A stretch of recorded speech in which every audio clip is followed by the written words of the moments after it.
안녕하세요 여러분, 일요일 금융시장 브리핑의 상승미소입니다. 네, 일주일 전 그리고 지난주 수요일에서 방송을 해서 예상했던 대로 지난주 금요일까지 시장 아주 좋았습니다. 이런 분위기 바로 끝날까요? 아니면 계속 이어져서 산타랠리까지 갈 수 있을까요? 토마스 류 선생님과 말씀 나눠보겠습니다. 토마스 류 선생님 안녕하세요. 네, 안녕하세요. 예, 지난주, 이번 주죠. 목요일 발표한 10월 CPI가 증시의 게임 체인저가 된 느낌입니다. 일주일 전 금요일 10월 고용지표에 이어 2연타가 나왔는데, 자, 10월 CPI 어떤 결과가 나왔길래 증시가 이렇게 환호하는 것인지 설명 부탁드립니다.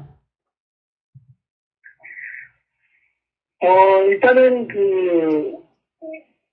CPI 같은 경우를 볼 때, 이제, year over year, 연간 인플레이션, 이거보다도, 월간, 이게 중요한 거거든요. 네. 연간 수치는 작년 대비, 올해, 이렇게 했기 때문에 천천히 움직이는 거고, 월간 대비는 지난달 대비 이번 달이 얼마냐. 이게 사실 가장 최신, 데이터하고, 현실을 반영해주는 숫자인데, 그 코어 CPI가 0.3% 나왔어요. 월간? 코어 CPI가? 네. 네.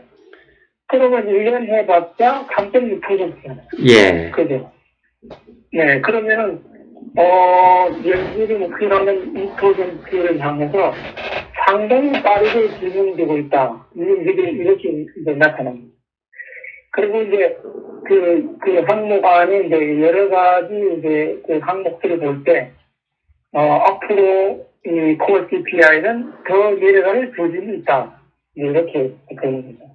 그래서, 증시는 두팔 들고 이제 환영합니다. 예. 약 일주일 전이죠. 11월 2일, 3일, 파월 의장이 FOMC 10월 폼C를 마치고 기자회견을 했을 때 하셨던 말씀이, 고용지표는 여전히 강하고, 코어 CPI는 무빙업이라고 그랬거든요. 그러니까 계속 상승하고 있다고 발언하면서 금리 인상을 계속 할 것이다 라고 얘기했는데, 선생님 말씀하신 것처럼 코어 CPI 부분만 보면 일단 그 CPI, 특히 이제 파월 의장이 걱정한 그 코어 CPI 부분은 피크아웃을 친 느낌이에요. 네, 이거는 확연히 하향세를 보여주는 건데, 그 안에 연준에서 중요하게 보고 있는데 주거비, 링크비 있잖아요. 예. 사실 그거는 0.8% 해갖고 지난달보다도 더 올라갔어요.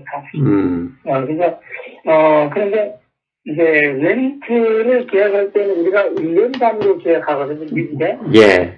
한 달 6개월짜리 놓고 적어도 미니멈이 1년이에요.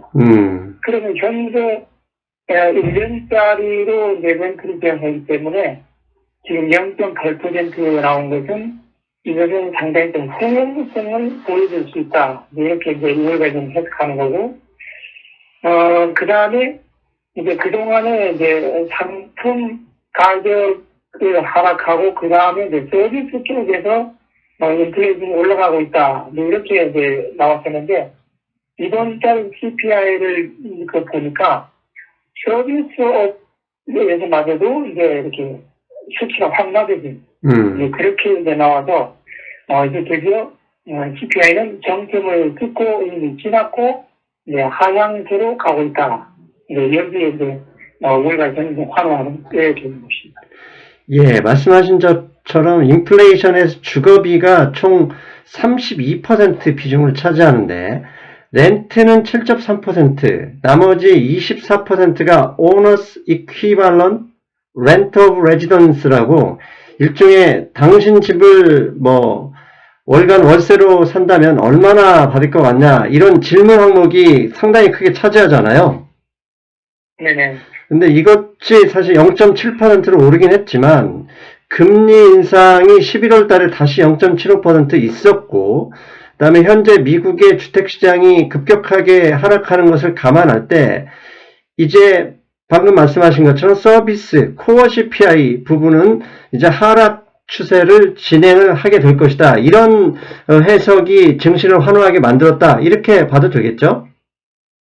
네네. 그리고 이제 그 안에 항목이 보면은 의료보험 쪽에 이제 일종의 이제 의료 서비스잖아요. 예, 메디컬 케어 서비스. 보면은 네. 네, 의료보험 그 회사들이 1년치의 의료보험을 이제 책정을 하는데 거기서 더 이상 인상을 안 했어요. 예. 그럼 적어도 이 의료보험은 앞으로 1년 동안 유지한 거거든요. 예. 그럼 적어도 이 부분에서는 더 이상 안 올라간다. 이런 것도 이제 크게 이제 호재로 못하죠.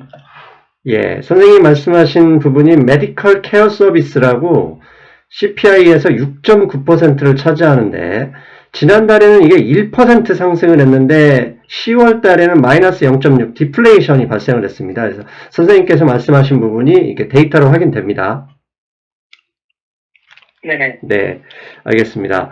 자, 고용지표에 이어 이제 CPI까지 이게 결과가 좋게 나오자 달러화 인덱스 및 채권 금리가 급락으로 반응을 했습니다. 그만큼 증시가 원하는 수준이라는 건데, 즉 투자자가 원하는 수준으로 떨어졌다는 얘기인데, 달러화 인덱스만 보면 200일 이평선 근처 104까지 일단 수직으로 하락할 가능성이 높겠죠?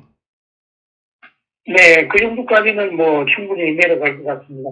그래서 우리가 CPI 그 지표를 보고 어떤 분들은 뭐 올라있어도 뭐 연간 그 7.7% 나왔는데 여전히 높다. 뭐 이렇게 해서 뭐 물가 인플레이션이 하향 시세가 아니다. 뭐 이렇게 반박하는 것도 있지만은 사실은 우리가 그런 지표를 놓고 우리가 개인 주관적으로 뭐 많이 떨어졌다, 덜 떨어졌다, 뭐 피크나 뭐 이렇게 논쟁할 게 아니고 달러화 그렇죠. 일반 시장. 네.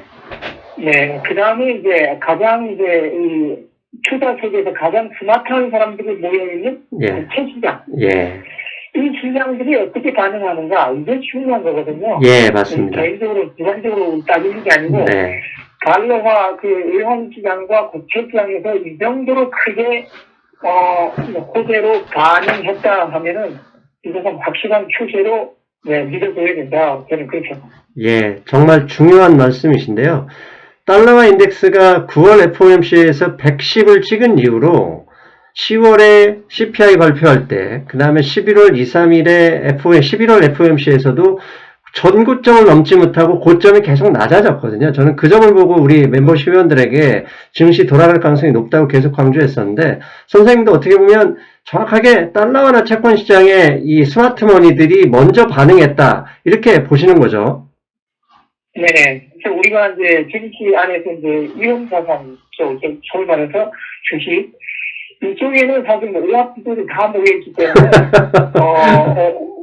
가끔 가다가, 오버 익스텐드, 공부들만 하면 조금 기준보다 더 늘어날 때도 있고, 아니면 공포스러워서 조금 더 기준보다도 더 쫄아있을 때도 있지만은, 이 국채 시장 이쪽은 주로 이제, 각국의 중앙은행들이 주로 큰 손들이고, 온라인에서도 이제, 그 투자 뱅크들, 이런 큰 형들의 놀이터가 국채시장이기 때문에 이 국채시장은 상당히 스마트한 투자자들이 이제 서로 사고 팔고 하는 거예요. 그래서 우리가 주식의 주가도 마찬가지지만 국채 이 가격도 사는 사람, 파는 사람, 이런 수천만 명, 수억만 명의 사람들이 사고 파는 과정에서 이 가격이 정해지는 거거든요.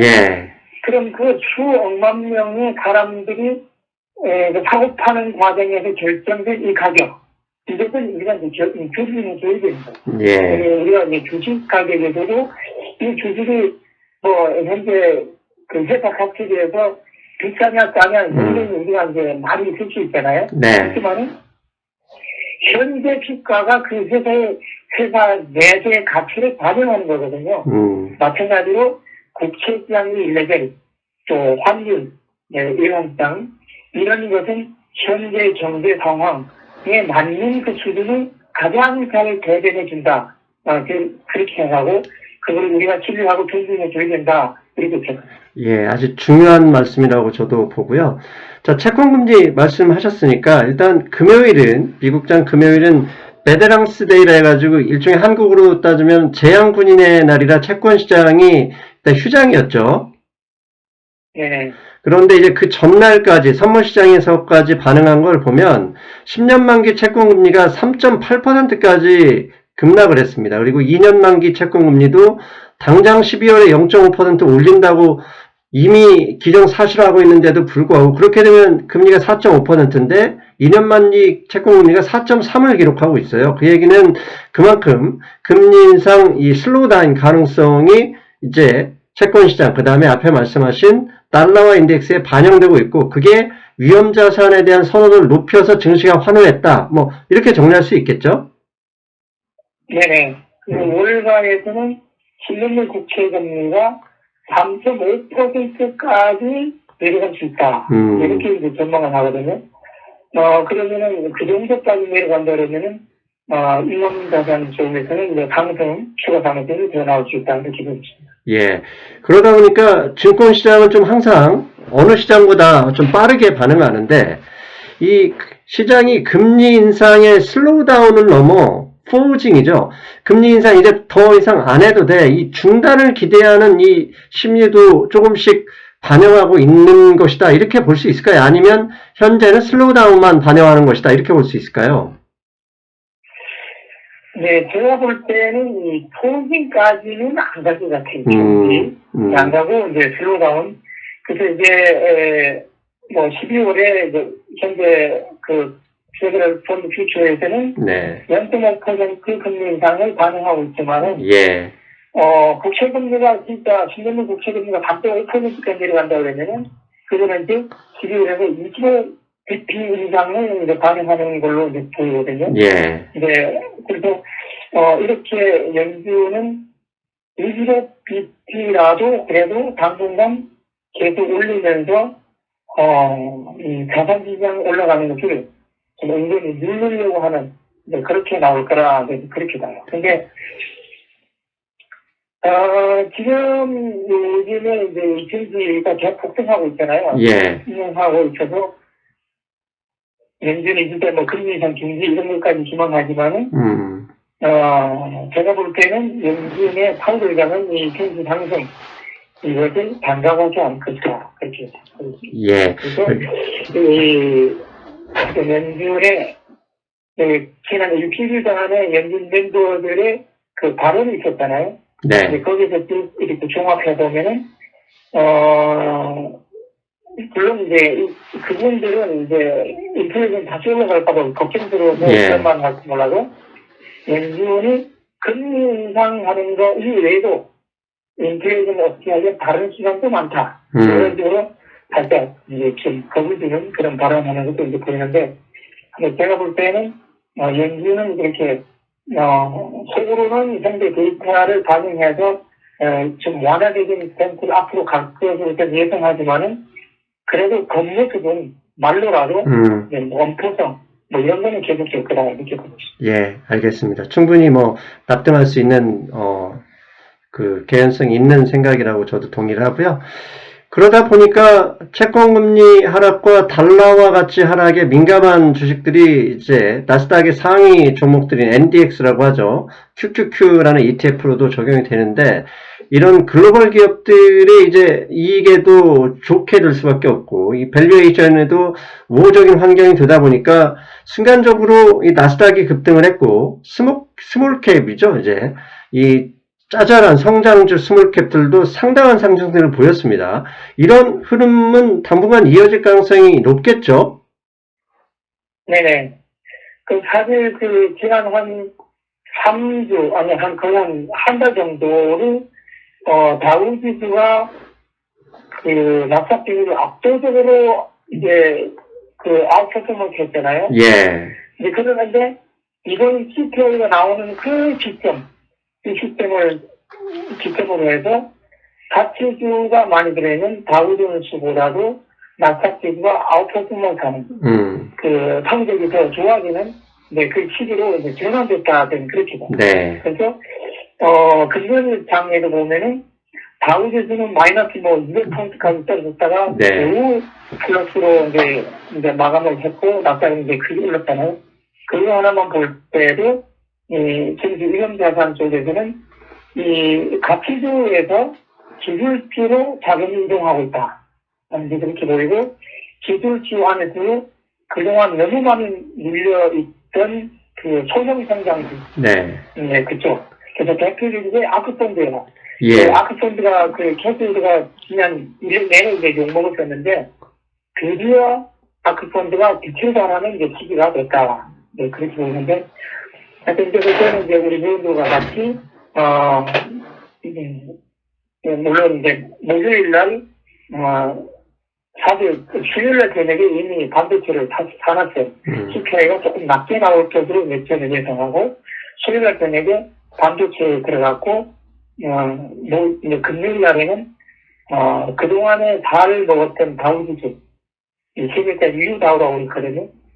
그래서 전량 정리하고 기술주로 이제 급히 이제 우리가 이제 평가했습니다. 그래서 기술주에서도 이제 반도체, 낙타, 또 아크폰드 이런 쪽으로 이제 작업을 이제 이뤄내는데 이런 추세는 당분간 계속 이어지리라 저는 그렇게 생각합니다. 예. 이런 흐름을 반영하듯 골드 가격도 이제 200일 이평선을 조만간 넘어갈 기세입니다. 금리 인상 슬로우 다운, 이것을 어떻게 보면 가장 먼저 반응해서 선행적으로 올라가고 있었는데, 골드도 결국은 추가 상승이 나올 가능성이 높다고 봐야 되겠죠? 네네. 말씀하신 대로 이제 금 가격이 이제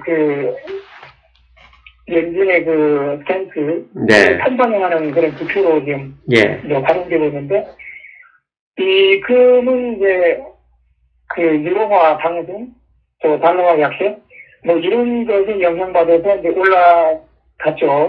올라갔는데, 또 한편으로는 최근에 말썽 많았던 FTX, 코인 문제 있잖아요. 네. 네, 코인 시장의 분위기에서 비트코인 쪽과 이 금은 항상 경쟁 관계에 있었거든요. 근데 이 가상화폐 쪽이 신뢰성을 잃고 추락을 함으로 해갖고 금이 조금 더 이제 각광을 받는 이제 그런 현상. 그래서 이제 금이 상당히 이제 강하게 이제 수직 상승하고 있는데 제가 볼 때는 1,800달러도 넘을 것 같다. 저는 그렇게 보고 있습니다. 예. 방금 말씀하신 FTX 얘기가 나왔으니까 그것도 이왕 나온 김에 말씀을 좀 질문을 드리겠습니다. 수요일에 바이낸스죠. 세계 1위 코인 거래소 바이낸스가 FTX를 인수하겠다 이렇게 얘기를 했다가 하루 만에 인수하지 않겠다 그래가지고 결국은 금요일 밤에 이제 챕터 11이죠. 이제 파산 신청을 했는데 일단 걱정인 것은 일단 시장에서는 코인 관련 주식들은 일단 많이 빠졌고 혹시라도 이게 나스닥 성장주의 흐름에 영향을 줄 수 있는지 이제 그걸 궁금해 하실 것 같아서요. 네, 저는 FTX 제가 가상화폐 쪽은 거의 관심을 안 두고 있기 때문에 깊은 역학관계 이런 걸 잘 모르겠는데 결과만 놓고 본다고 하면은 하여튼 이런 FTX 거래소 몰락 여기에서 이 투자자들이 손실이 엄청나거든요. 예. 그때는 이제 걱정되는 게 물론 이제 가상화폐의 신뢰 추락 이것이 이제 또 다른 이제 위험 자산이 이제 나스닥 그쪽에 이제 신뢰도 조금 이제 일중을 좀 포기할 수 있지만은 그렇더라도 이제 가상화폐 쪽 이제 FTX 몰락으로 해갖고 여기서 네 크게 손실을 본 헤지펀드들 이 펀드들이 혹시나 이 마진콜 당하지 않을까 그게 조금 걱정이 되거든요. 네. 마진콜 당하면 결국 마진콜 메꾸려고 그러면은 자기들이 갖고 있는 주식을 팔아야 되잖아요. 예. 네, 그런 면에서 주식시장의 이제 위험을 이제 우리가 좀 예상해 볼 수 있는데, 현재는 손정희 씨 있잖아요. 예, 손정희 씨. 이분도 거의 $1 빌리언 달러를, 아니야, $1 빌리언이나 $100 밀리언 달러를, 이 FTX에서 이제 손실을 봤다고 그래요.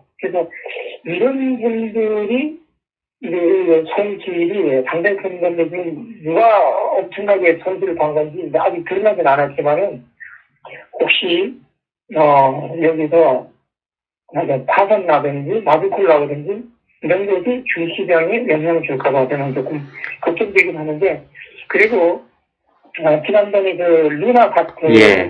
뭐 하루 이틀, 잠깐 노이즈 줬다가 이제 끝났잖아요. 예. 그래서 이번에도 어떻게 몰라. 이것이 앞으로 뭐 마지컬 파산 나온다 할지라도 하루 이틀 정도의 그 노이즈, 출렁하는 있지만은, 위험자산 주식시장에 구조적으로 그 하락 추세로 돌아갈 것 같지는 않다. 그런 생각입니다. 예, 예, 알겠습니다. 자, 그리고 미국의 중간선거 이야기도 해야죠. 중간선거 결과, 사실 시작 전에는 공화당의 레드 웨이브, 양쪽 하원, 상원 다 싹쓸이할 것이다, 이런 예상이 되게 강했는데, 현재 지금 토요일 밤인데, 오늘 밤까지 제가 월스트리트저널 속보를 보면, 상원은 49대 49, 하원은 민주당 201, 공화당 211, 아직 그 개표가 진행 중인데, 이 민주당이 상당히 약진을 했다, 이렇게 봐야 되겠어요. 그리고 공화당은 일단 상원을 내주는 분위기이지만, 그나마 하원은 차지할 것 같다, 이렇게 봐도 되겠습니까? 네네. 그래서, 당초 예상과는 다르게 이제 민주당이 이제 선전하고 있는데, 또 정치 평론가들은, 트럼프 전 대통령이 너무 나대갖고 공화당이 표를 깎아먹었다. 아, 네, 그래갖고, 네, 트럼프 대통령이 이제 이건 11월 14일날 자기가 대통령 출마 선언한다. 네, 이렇게 나왔는데, 아마 선언 못할 수도 있다. 이런 이제 평가가 나와요. 그래서, 네, DWH, 이제 트럼프 가부주가 주식이잖아요. 네. 그 주식 가격 보면은, 그, 현재 지금 1달러, 이 정도에서 탈락하고 있는데, 그, 공화당 내에서는 이제, 트럼프 이제 나이도 많고, 또 뭐, 지난 1월, 작년 1월 6일날, 그, 일 폭동을 주도했다는 거예요. 죄도 이제 아주, 크게 남아있고. 그래서 공화당 이제, 플로리다 주지사가 이제, 다시 이제, 그 대통령 후보, 이제 선호도 1등, 이제 거기에 이제 나오더라고요. 그래서, 제가 볼 때는, 그 학원이 공화당이 전령 차지한다 할지라도, 지금 현재 그 개표 결과 보면은, 과반수 218에 조금 더 참여할 것 같아요. 그래서 그렇다고 하면은, 이게 공화당 내에서 관람자가 몇 표만 나와도, 그 공화당이 민주당 정책을 제동을 못할 수도 있거든요. 네. 그래서, 지금 이게 이제 주식시장에 미치는 영향이 그 선거 투표 전에는 민주당이 크게 떼질 것이다 이래갖고 이제 그 민주당이 추진해 그 리뉴얼 에너지, 예. 그 재생 에너지 그쪽이 막 추락하고 이랬었는데 다시 지금 리뉴얼 에너지가 다시 급등하고 있습니다. 그래서 공화당이 별로 힘을 못 쓸 것이다. 그리고 민주당이 그동안에 또 약값 같은 거. 네네. 인하, 강하게 약값 인하 추진했었잖아요. 네, 그래서, 금년에 보면은 제약주가 또 많이 이제 하락을 해요. 민주당이 다시 또 이렇게 치러줄 것 같아. 그래서 제가 볼 때는 이제 뭐, 이제 중간선거, 이거는 중간선거 전하고, 그 이후하고, 정치에 미치는 영향, 별로 없을 것 같아. 지금 결국은 핵심은 금리 인상을 슬로우다운 하느냐, 언제 중단할 것이냐, 결국 이게 핵심이잖아요. 네네. 그래서 그 안에서도 이제 국채금리가 위험자산의 이제 그 방향을 이제 결정질 거라고 보는데, 이제 국채 그 투자자들은 하여튼 지금 현재로서는 지금 슬로우다운 또 소프트랜드 경기가 정상으로는 안 가고 소프트랜드 이 정도 선에서 계속 이렇게 지금 GDP가 지금 3% 넘게 나오거든요. 그래서 경제는 좋아지고 있고 인플레이션은 더 이상 안 올라가는 골드락 이런 상황이 계속하지 않을까 이렇게 전망합니다. 예, 알겠습니다. 그리고 이제 바이든 대통령이 다음 주죠. 다음 주 주초에 인도네시아에서 열리는 G20 정상회담에서 시진핑 중국 주석과 정상회담을 갖는다 이렇게 공식 발표를 했습니다. 그렇다면 사실 선거 전 시진핑은 3기 연임을 해야 되니까 미국에 강하게 정치적인 이점을 위해서 그랬을 것이고 바이든 대통령도 미국에서 중국을 때릴수록 인기가 있는 것을 알기 때문에 강하게 나왔는데 이제 둘 다 모든 일정이 끝났으니까 이번에 만남은 의외로 좀 우호적인 호재가 나올 수 있는 가능성은 없을지 그게 궁금합니다. 네, 뭐 우리나라에서는 이번 시진핑과 바이든 대통령 만남에서 뭐 혹시 관전이나 뭐 이런 거가 나오지 않을까 뭐 기대도 있지만은 지금 뭐 그 정도까지 그런 호재성은 나오지 않을 것 같다 이런 전망이고 제가 볼 때는 만남도 자체만 해도 네. 지금 지금까지가 냉각됐던 관계가 조금 더 우호적으로 변하지 않을까. 그러나 이제 바이든 대통령 쪽에서는 이제 특히 반도체 쪽에서는 이제 대중국 수출 금지 제한 예. 이런 정책은 계속 들어오고 있거든요. 네. 하여튼 분위기상으로 지금 우크라이나 전쟁도 지금 거의 종식 단계로 간다 그렇게 봐야죠. 네. 지금 미국에서는 지금 자꾸 현재 당 차지하고 있는 그 선에서 그냥 이제 끝내자 이렇게 이제 우크라이나 젤렌스키 대통령한테 자꾸 이렇게 주문하는 것 같아요. 근데 젤렌스키 쪽에서는 그래도 한 땅이라도 더 복구한 다음에 끝내려고 하여튼 계속 이제 강공을 밀어붙이는데 전쟁도 이제 거의 정식 단계로 가고 미중 관계도 더 이상 악화되지 않는다면 이것도 정치의 공포는 계속 될 수 있다 이렇게 계획되고 있습니다. 예. 중국 같은 경우는 금요일 이제 제로 코로나 정책을 상당히 완화하는 정책들을 발표를 했고 말씀하신 것처럼 우크라이나에서는 이제 어차피 아무리 약하더라도 공화당이 하원의 집권당이므로 민주당이 배치수표를 주지 못하는 행위 이런 것 때문이라도 결국 휴전이 조만간 나올 것이고 중국 쪽에서도 러시아의 그런 이제 미국 쪽의 그런 휴전을 원하는 부분을 도와줄 수 있는 그런 그림도 나올 수 있을 것 같아요. 네, 그래서 이렇게 우리가 예상하는 이런 희망대로만 잘 된다 그러면은 그동안 이제 공급망 체인 일본 같은 것은 빠르게 이제 극복될 수 있고 세계의 시스템이 정상으로 다시 작동될 수 있다 이렇게 볼 때. 당분간 이제 정치에는 이제 호재로 이제 작용할 것 같은데, 제가 볼 때는, 그러면은 이 현재 정치적인 강한 상승 기회 있잖아요. 네. 네. 그런데 제가 볼 때, 그럼 이 상승장을 죽여버릴 수 있는 필요할 악재는 무엇일까? 여기에 대해서 고민들을 좀 해야 된다는 생각. 우리가 정치적인 분위기가 좋다 해가지고 정치가 지금 상태에서 계속 마냥 올라갈 수는 없잖아요. 예. 어느 순간 이 상승 장세가 그냥 중지하는 자체가 아니고 상승 장세가 완전히 치료할 이런 악재는 없을까? 그래서 저는 거기서 이제 한 3가지 정도 꼽아봤어요. 상승 장세를 죽여버릴 이 악재는 뭐냐면은 제일 첫 번째로 이제 겁난 게 파월 의장의 입이다. 저는 그렇게 봐요. 이게 왜냐 그러면은 지난번 8월 달에 테크놀 미팅에서도 그렇고 바로 지난번 폼피리 기자회견도 그렇고 파월 의장의 그 인플레이션 업체의 의지는 대단한 거거든요.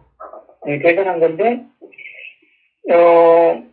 이 역사에서 볼 때 그 아터 본이라고 하는 그 연주장이 인플레이션 지수가 좀 내려가는 같아 해갖고 완화적으로 물러섰다가 인플레이션 다시 올라가면 해갖고 이제 그 다음에 이제 폴 볼커 연주장이 대폭 금리 인상을 올리는 그런 나는 이제 역사적 의미를 지금 그 아터 본드 연주장이 갖고 있잖아요. 네.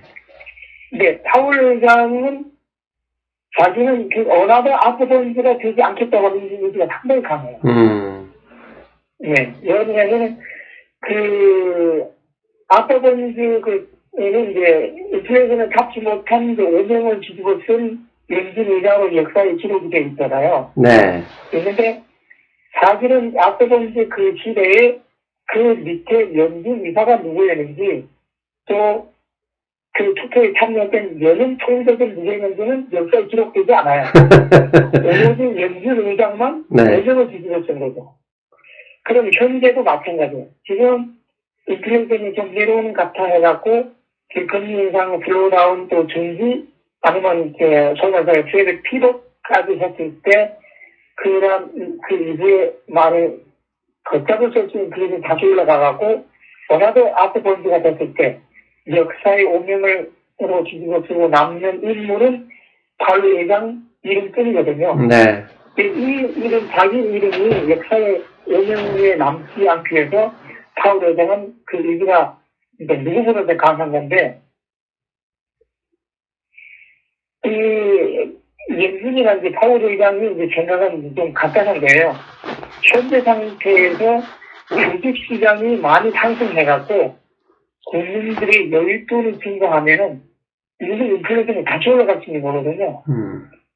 지금 인플레이션이 내려오는 게, 부정적으로 내려오는 게 아니고, 인플레이션, 연준에서 억제 정책을 행함으로 해갖고, 일시적으로 내려온 거기 때문에, 여기서 만일 완화적으로 확 풀어주면은, 주식시장이 상승하고, 다시 부동산 시장이 다시 또, 간다고 그러면은, 인플레이션은 얼마든지 다시 올라갈 수 있는 거거든요. 그래서, 제가 볼 때는, 파월 의장이 얼마 안 있으면 다시 공식적으로 마이크 잡을 거예요.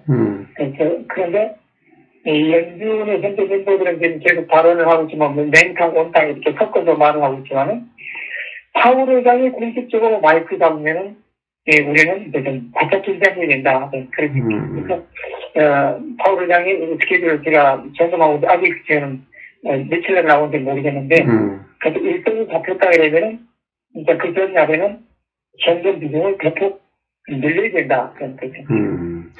예. 그런 데는 이제, 이 상승장을 치유할 약재가 이제 그렇게 보고 있고, 두 번째는, 이 일론 머스크가 이제 개인적으로 만들어버렸던 트위터. 예. 이 회사의 파산 가능성이 높아져요. 예. 만일 이렇게 펀딩을 계속 안 하면 이건 진짜 파산의 길로 가거든요. 일론 머스크의 반민주당의 정치적 발언을 하고 해갖고, 친민주당 쪽의 대적 오너들이 광고를 다. 트위터에서 광고를 철수하는 거죠. 예. 그렇게 하기도 하고, 또, 일론 머스크의 아주 비정상적, 비상식적, 이런 돌출 발언이 많잖아요. 예. 그래서, 우리가 최대 1등 부자, 테슬라를 적극적으로 치는 CEO 올려갖고 찬송을 하지만은, 사실 그 사람의 말투 하나하나에서는, 그 인간성은 좀 수준 미만인데, 예. 이 광고주들 입장에서는 자기가 트위터에 광고를 내보내갖고, 자기가 브랜드 자체가 일론 머스크와 정가적으로 맺어질까봐. 근데 그건 이제 걱정인 거거든요. 그래서 광고주에서 자꾸 철저하는 거죠. 근데 이게 트위터 회사를 일론 머스크가 그냥 상장으로 가만 놔뒀으면은 스탁 오퍼링해서 펀딩하면 돼요. 근데 이건 개인 회사이기 때문에 이건 오로지 일론 머스크가 개인적으로 펀딩해야 되거든요. 네. 트위터의 매달 하루하루 운영 유지비가 턱없이 모자랄 때는 일론 머스크는 테슬라의 주식을 팔아서 이걸 넣고 수밖에 없는 그런 상황입니다. 그래서 지금 테슬라 주식을 지금 주식 대폭 상승에 둘이 묻혀갖고 지금 상승을 좀 하고 있긴 하지만은 이 크립토 파산까지는 안 가겠지만은 사실 일론 머스크의 대한 계획으로 이거 파산 날 수도 있다. 네. 이렇게 호들갑을 떨고 있긴 하지만은 테슬라 주식이 워낙 몸집이 크기 때문에 테슬라 기술이 이제 일론 머스크가 계속 팔아서 트위터에 펀딩한다고 그러면은 이 시장을 키할 수 있다. 이렇게 되는 거죠. 예. 그 다음에 이제 세 번째가 조금 역설적이긴 하지만 우리가 달러화 약세를 우리가 반기고 있잖아요. 네. 이게 좀 역설적이긴 하지만은 달러화 약세 때문에 원유 가격이 올라가고 상품 가격이 올라가고 있어요. 이것은 다시 말하면 인플레이션이 다시 올라갈 수 있는 이제 기반을 이제 제공하는 거죠. 이런 것도 다음 달 CPI 그 수치가 이번 달보다는 점점 높아질 수 있는 이제 가능성을 열어주는 거거든요. 그래서 이제 파월 의장이 트위터의 파산 가능성, 그 다음에 원자재 가격의 상승 이런 것이 주식의 상승장을 키워갈 수 있는 악재다 되는 그렇게 됩니다. 에너지 가격이 CPI에 차지하는 비중이 8%거든요. 그리고 실제로 에너지 부분, 이 8% 차지하는 이 CPI 상승률이 월간으로 1.8%가 지난달에 상승했습니다. 이 얘기는 곱하기 12하면 CPI, 이게 거의 40% 가까이 올랐다는 얘기거든요. 그럼에도 이 CPI가 하락했다는 것은 에너지 비중 자체가 작기도 하고, 또 이미 충분히 오른 상태에서 더 오르는 게 않기만 하면 되는 그 인플레이션 정책 때문이라는 것도 좀 감안하셔야 되겠습니다. 이건 또 얘기하자면 워낙 기는 내용이니까 이제 넘어가고, 제가 마지막으로. 그런데 12월 4일부로 해갖고, 유럽과 미국이 러시아산 원유 가격에 대해서 캡을 씌우는 정책을 실시하거든요. 네.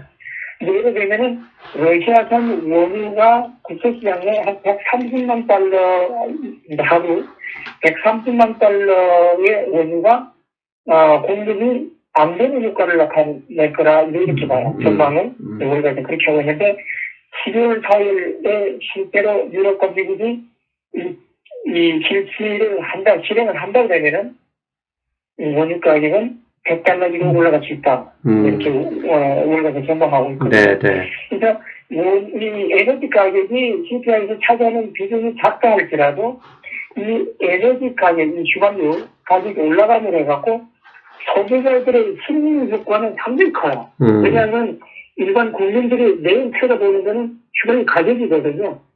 이것이 다른 인플레이션보다도 더 많은 인플레이션 상승 기대감, 그 엑스펙테이션은 더 높일 수 있는 요인이기 때문에 원유 가격은 상당히 중요하게 watch해야 된다. 저는 그렇게.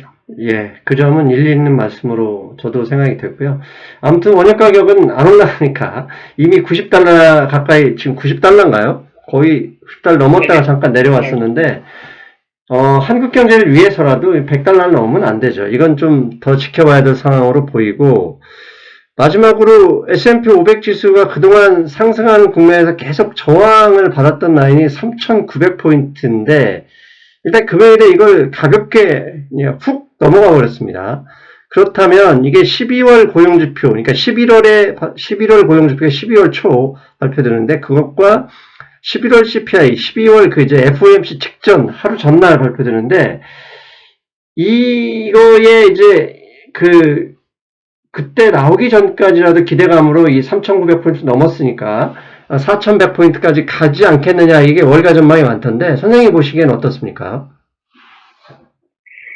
네, 월가에서 보는 그 대체적인 그 기대감은 S&P 4,150 이 정도까지 이제 보더라고요. 보는데 물론 월가에서도 좀 이제 그 캠프에 있는 쪽에서는 4,300까지 갈 수 있다. 이렇게 보고, 또, 베어 캠프 쪽에는 뱅크 오브 아메리카, 시리뱅크 이쪽에서는, 4,000, 여기서 거꾸로 내려가서 3,600, 3,500, 여기까지 다시 내려간다. 이렇게 비관적으로 좀 보기는 하는데, 제가 볼 때는 현재 분위기상, 일단 4,150까지는 갈 것 같아. 이런 생각입니다. 그런데, 아까도 말씀드린 대로 그 전에 파월 의장이 진짜 강하게 다시 이렇게 매파적인 발언을 한다고 그러면은 그 전에 꺾일 수 있다고 이제 보는데, 이 연준 멤버들이 지난 일주일 좀 발언한 것을 좀 보면은, 중요한 게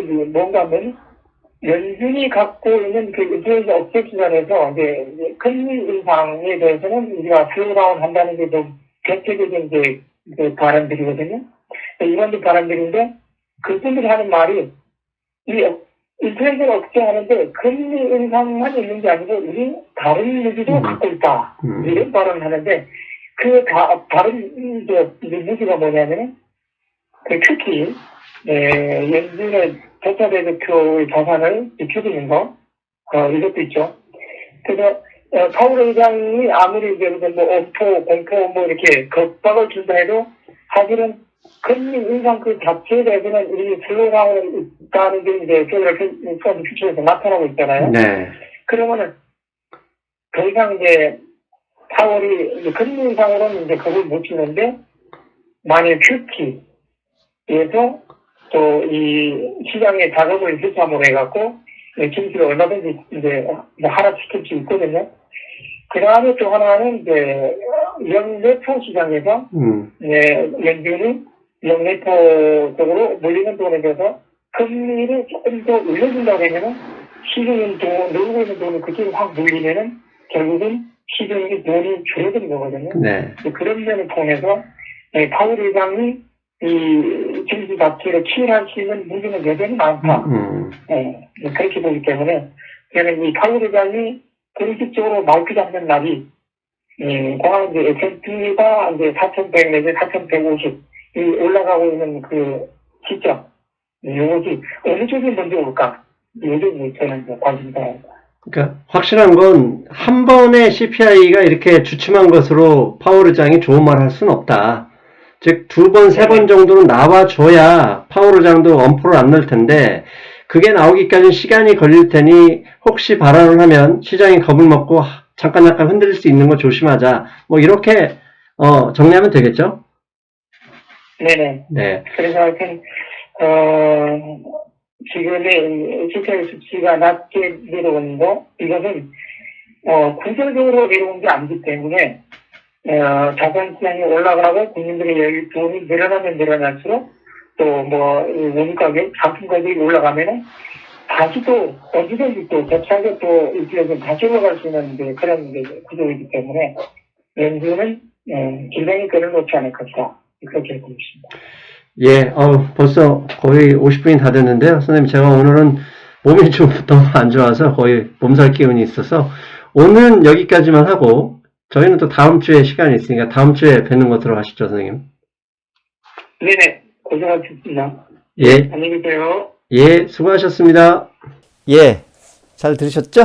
네, 항상 귀를 쫑긋 기울이면서 듣고 계신 거 잘 알고 있습니다.